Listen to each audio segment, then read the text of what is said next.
에스라 4장 17절부터 24절 말씀 보겠습니다.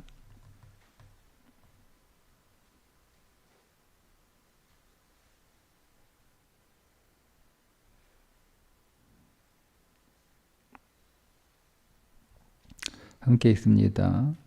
왕이 방백 르훔과 서기관 심세와 사마리아에 거주하는 그들 동관들과 강 건너편 다른 땅 백성에게 조서를 내리니 일러스되 너희는 평안할지어다. 너희가 올린 글을 내 앞에서 낭독시키고 명령하여 살펴보니 과연 이 성읍이 예로부터 왕들을 거역하여 그 중에서 항상 패역하고 반역하는 일을 행하였으며 옛적에는 예루살렘을 다스리는 큰 군왕들이 있어서 강 건너편 모든 땅이 그들에게 조공과 관세와 통행세를 다 바쳤도다. 이제 너희는 명령을 전하여 그 사람들에게 공사를 그치게 하여 그 성을 건축하지 못하게 하고 내가 다시 줘서 내리기를 기다리라. 너희는 삼가서 이 일에 게으르지 말라. 어찌하여 화를 더하여 왕들에게 손해가 되게 하랴 하였더라. 아닥사스 왕의 조서 초본이 르훔과 서기관 심세와 그의 동료 앞에서 낭독되매 그들이 예루살렘으로 급히 가서 유다 사람들을 보고 권력으로 억제하여 그 공사를 그치게 하니 이에 예루살렘에서 하나님의 성전 공사가 바사왕 다리오 제2년까지 중단되니라. 아멘. 27절부터 23절까지는 방백 르훔과 서기관 심세가 보낸 거짓 보고에 대한 아닥사스 왕의 회신에 관한 내용이고 24절은 5절에서 끊어졌던 내용이 다시 이어진다고 보시면 되겠습니다. 자, 아닥사스 왕이 어떻게 회신을 합니까?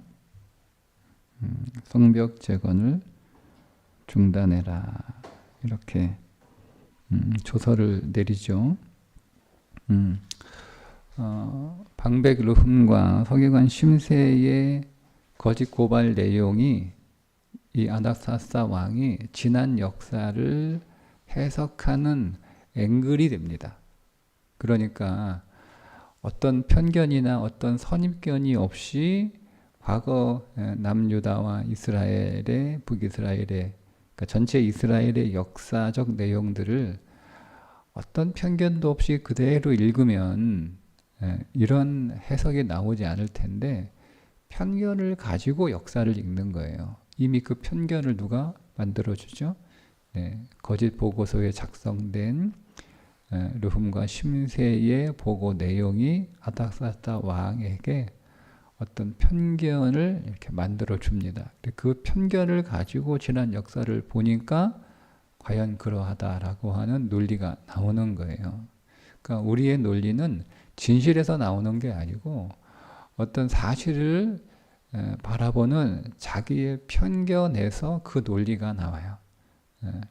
그러니까 결국 이 아닥사스 왕은 이스라엘의 지난 역사를 편견을 가지고 보니까 그러니까 시야가 좁아지는 거잖아요. 편견은 시야가 좁아지는 그 시야 안에서만 역사를 보는 거예요. 그러면 당연히 어떤 결론에 도달하게 되냐면 방백과 르훔이 보고했던 염려했던 그 내용의 결과가 나올 수밖에 없죠. 과연 그렇구나 이렇게 지난 역사를 그 편견 하에서 해석한 아닥사스 왕은 조서를 내려서 공사를 그치게 하는데 그 공사를 그치게 하는 목적이 있어요. 왜 공사를 그치게 했느냐? 그게 22절에 나옵니다. 너희는 삼가서 이 일에 게으르지 말라. 그러니까 즉시 시행을 하라는 거죠. 자, 어찌하여? 왜냐하면 화를 더하여 왕들에게 손해가 되게 하랴. 결국 문제는 뭐죠? 문제는 돈입니다.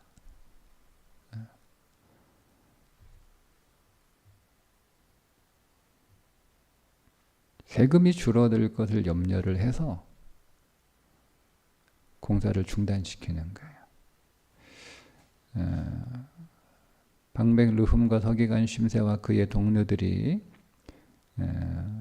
연판장을 돌려서 올린 거짓 보고서의 내용의 핵심도 돈입니다.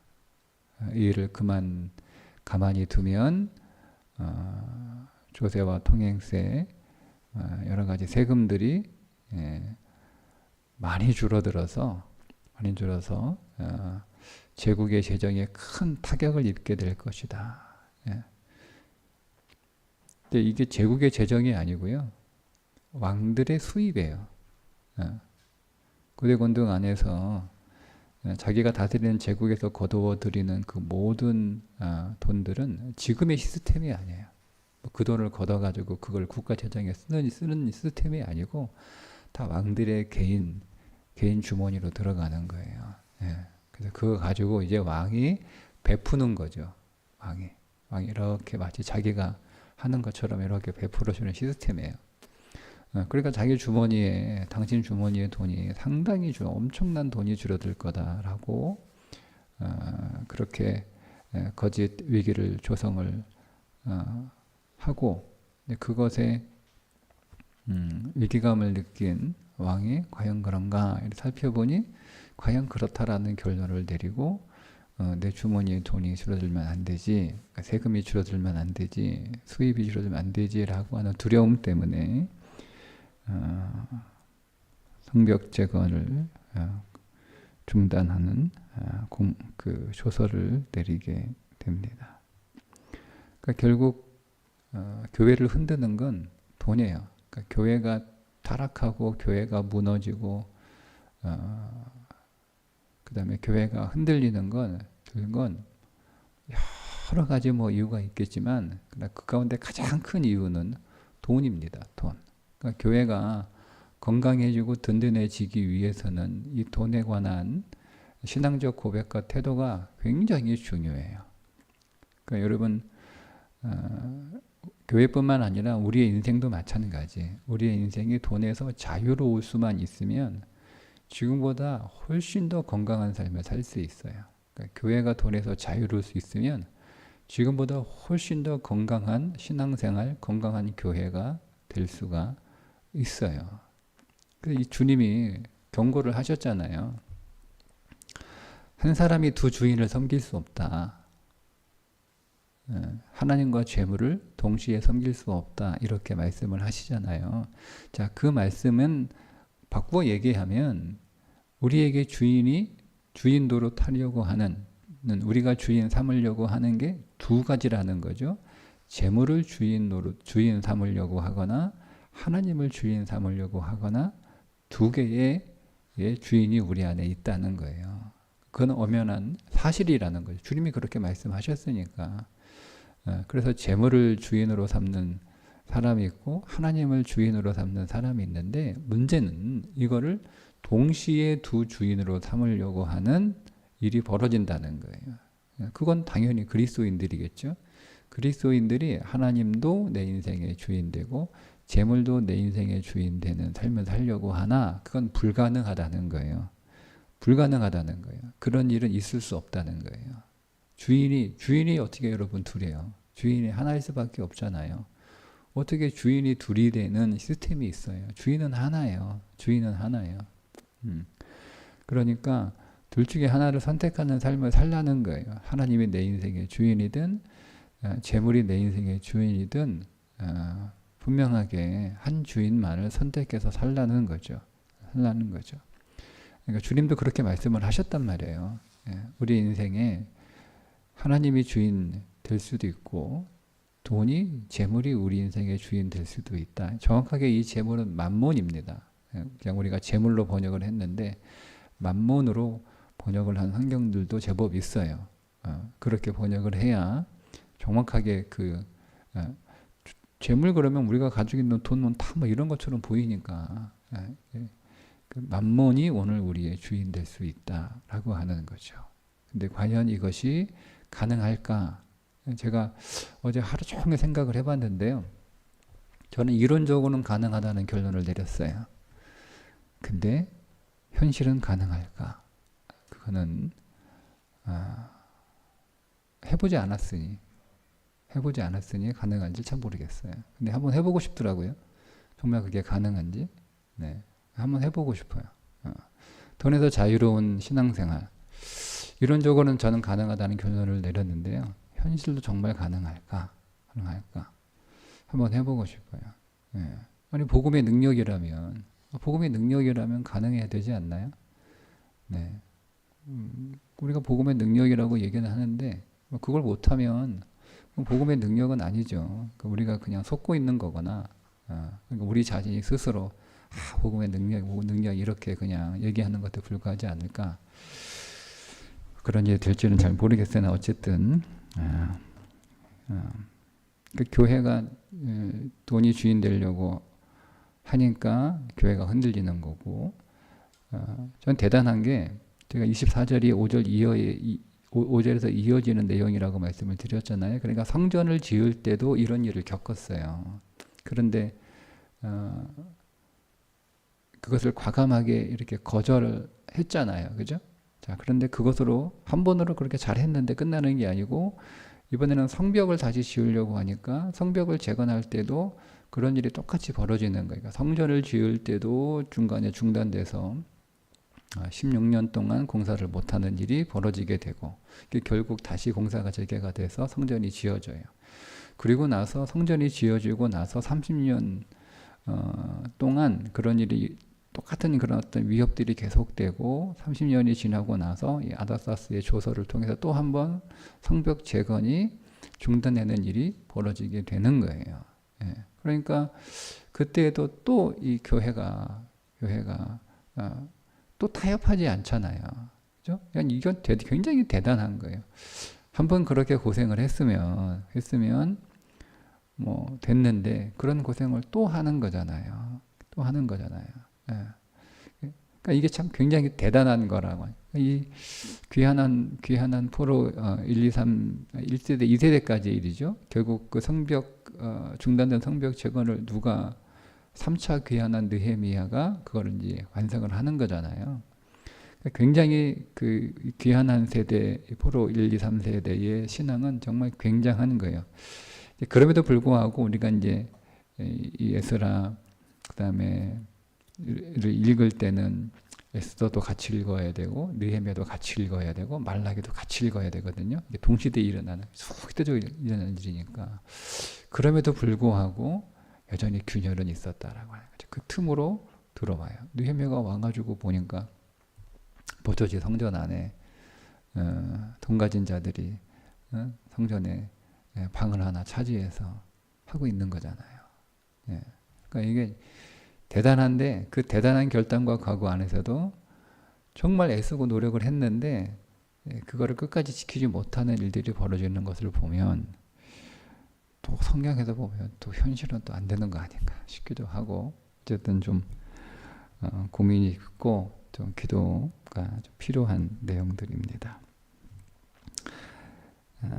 자, 이제 이 아닥사스가 제가 어제 말씀드렸죠. 이거는 사람의 문제가 아니라 사단의 교회를 흔드는 공회를 흩트는 8가지 패턴이다라고 말씀을 드렸어요. 근데 결국 사람의 문제가 아니고 그 뒤에서 이 일들을 조장하는 사탄의 문제인데 아닥사스 왕이 거기에 넘어간 거잖아요. 사탄의 전략에 넘어간 거잖아요. 사탄의 하는 그 장난에 아닥사스가 노란한 거잖아요. 그러니까 여러분 우리도 말씀에 대한 분명한 인식과 마음의 준비가 단단히 되지 않으면 우리도 얼마든지 사탄에 놀아날 수 있다. 근데 거기서 놀아나서는 안 되죠. 근데 그것을 경고하고 있는 성경의 구절들이 로마서예요. 로마서에서 이런 말씀들이 반복해서 자주 나와요. 6장 13절에 보면 너희 지체를 불의의 무기로 죄에게 내주지 말고 너희 지체를 의의 무기로 하나님께 드리라. 그러니까 우리는 선택하는 거예요. 로마서니까 로마 교회의 교인들에게 보내는 편지잖아요. 성경은 안 믿는 사람들에게 보내는 책이 아니에요. 일단은 1차 독자가 그리스도인들이에요. 예, 하나님을 믿는 백성들에게 보내는 편지란 말이에요. 그러니까 로마 교회에 바울이 이 편지를 보냈을 때 로마 교회에 어떤 일이 벌어지고 있었는지를 우리가 짐작이 되죠. 교인들인데 자기의 지체를 불의의 병기로 드리는 사람들이 있는 거예요. 예, 그러니까 그 사람들을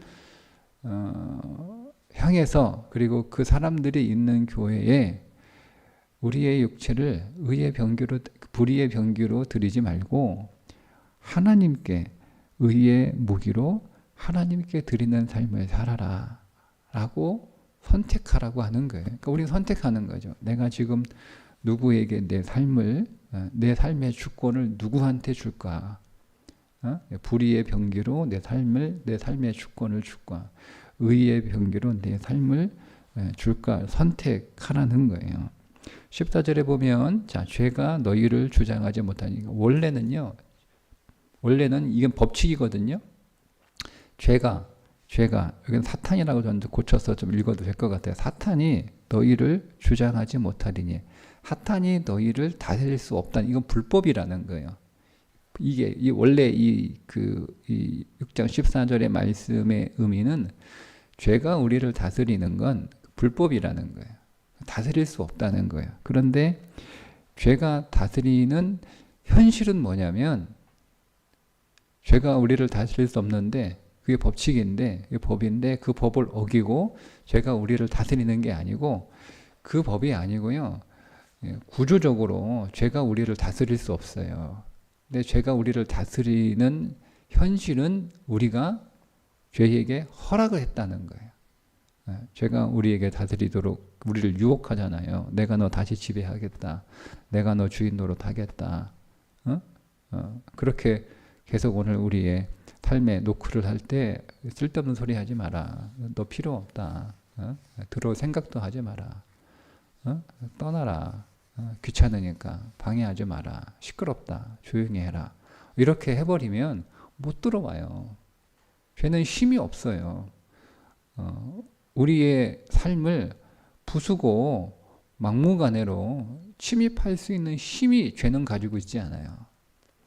그러니까 죄가 오늘 우리의 삶을 놓고 할 때 우리가 죄가 여러분 우리를 그냥 막 그렇게 뿔난 그런 어떤 이 무서운 모습을 하고 우리에게 들어오겠어요? 죄가 우리에게 들어온 두 가지 방법은 속임과 달콤함이에요.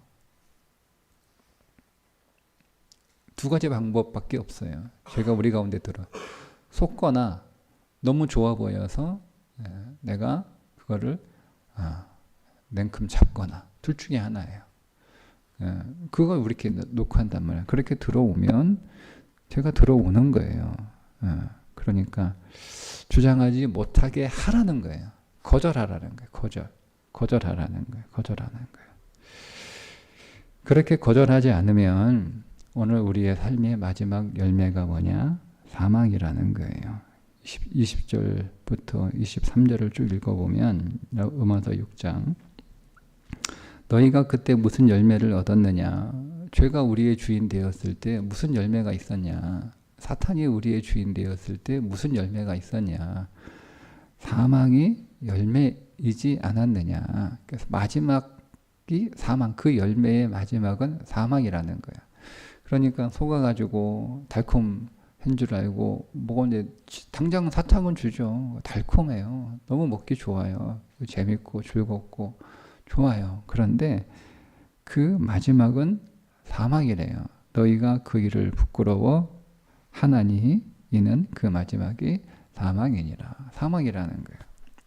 자, 그런데 우리가 하나님의 종이 되는, 즉 하나님이 내 인생의 주인 되는 그런 삶을 살게 되면 그게 거룩함이라는 거잖아요. 하나님의 종이 되어 사는 삶이 거룩한 삶이에요. 착한 일을 하는 게 거룩한 삶이 아니에요. 사단도 우리를 착한 일을 하게 해줘요. 네. 하나님의 종이 되어 사는 것이 거룩함이고 그 거룩함이 열매를 맺나니 그 마지막은 영생이라. 이렇게 말씀하고 있습니다. 그러니까 우리는 항상 우리 안에 선택해야 되는 거야. 내가 누구의 종이 될까? 내가 누구의 도구가 될까? 내가 누구의 쓰임이 될까? 사단의 쓰임이 될까? 하나님의 쓰임이 될까? 근데 여러분, 이거는 뭐 이미 답은 나와 있잖아요. 그죠? 네. 근데 우리가 왜 넘어갑니까? 욕심이 잉태한 즉 죄를 낳고. 욕심이에요. 답은 이미 분명한데도 우리는 명확하게 알고 있음에도 불구하고 어느 교인이 여러분 부정하겠어요? 당연히 하나님 주인이어야죠. 누가 여러분 그것 대해서 반박을 해요? 아무도 그렇게 얘기하는 사람 없어요. 그런데 우리가 왜 넘어가냐? 그게 욕심이에요. 욕심. 자, 아닥사스다의 욕심이죠. 그 욕심이 넘어가는 거예요. 그 욕심이 이거를 좁게 보는 거예요. 전체를 보게 하지 못하고 딱 그것만 보게 하는 거예요. 그러니까 넘어가요. 욕심이 우리의 그 시야를 좁게 만들어요. 욕심이 우리를 조급하게 만들어요. 그러니까 서두르는 거예요. 서두르면 사고 날 위험이 굉장히 커요. 사고 날 위험이. 서두르다가. 저도 교통사고 크게 2번 났는데요. 둘 다 서두르다가 사고 났어요. 느긋하게 다음 신호 받으면 되는데 천천히 가면 되는데 꼭 그 앞에 신호 받으려고 하다가 그러니까 우리가 서두르면 사고 나요. 근데 그 서두르게 하는 게 욕심이에요. 지금 이 타이밍인데 지금 이거 아니면 안 되는데 그때 여러분 더 조심하시고 더 천천히 가셔야 돼요. 여러분 오늘도 하나님이 내 삶의 주인 되시도록 우리가 그분에게 오늘도 쓰임받는 하루가 되시기를 주님의 이름으로 축복합니다. 기도하겠습니다. 하나님, 오늘 우리의 믿음의 삶은 매 순간 선택의 싸움이고 그 선택의 이후에도 여전히 사단은 우리를 포기하지 않고 계속 다시 자기의 종노릇하기 위해서 끊임없이 유혹하고 있는 오늘의 삶, 마지막까지 하나님 이 경주에서 이탈하지 않도록 끝까지 그 마지막까지 경주를 승리할 수 있도록 오늘도 우리를 붙잡아 주시고 우리가 주님을 의지하고 신뢰함으로 우리 마음에 조급함이 없이 믿음의 길을 잘 걷는 하루가 되게 하여 주옵소서. 예수님의 이름으로 기도합니다. 아멘.